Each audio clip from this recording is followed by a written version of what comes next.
So tayo na nga, ang inyong mamay ay naging tour guide naman ngayong araw.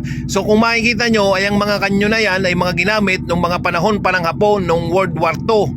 Ayan ay talagang sinadya pa namin dahil napakalayo niyan, nasa tuktok yan ng bundok.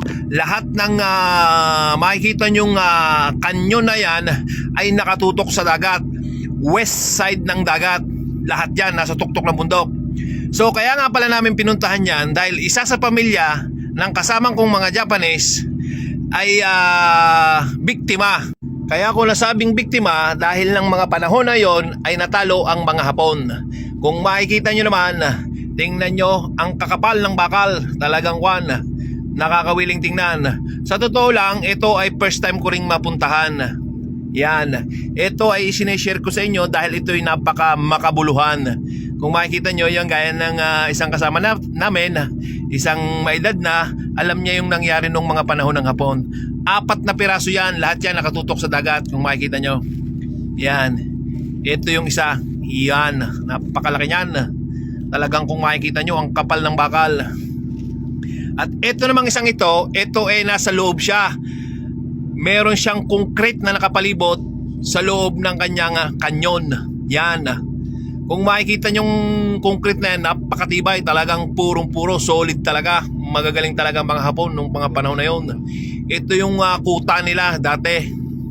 Napakalayo nito. Inabot kami ng halos 1 oras mapuntahan lang ito. Talagang sinadya pa namin at dahil nga sa makasaysayan. O, di ba? Ito, isineshare ko lang sa inyo para makita nyo na ganito pala yung mga pangyayari nung mga panahon ng Hapon. Nakakatakot din pala. Kita mo yan, talagang ang lalaki. So mamayang konti, iikutan natin yan.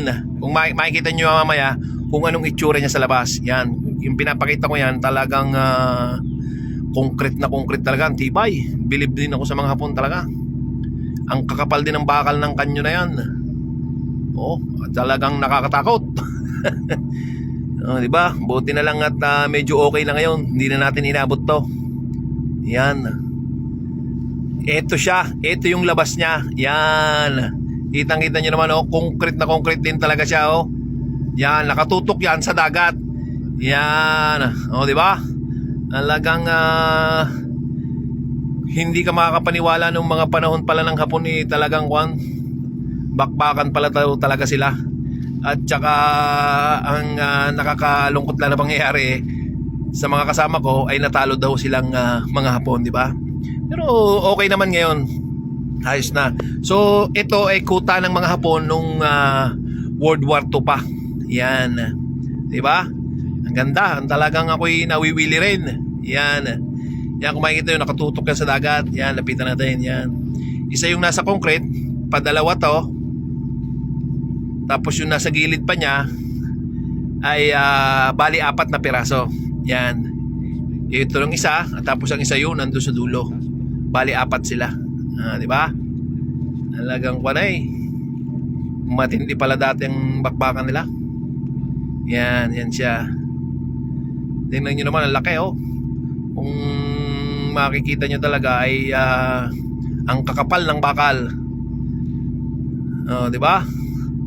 So ayun lamang po. At ang mamay nga po pala ay medyo nalibang din. Talagang maswerte rin ang mamay dahil nakasama rin dyan. Ako yung nag-guide sa kanila. So yun lamang po. At thank you. At sana ho ay nalibang kayo kahit papaano. Yan pala yung mga istorya ng mga panahon ng Hapon. So thank you po, and God bless po sa ating lahat.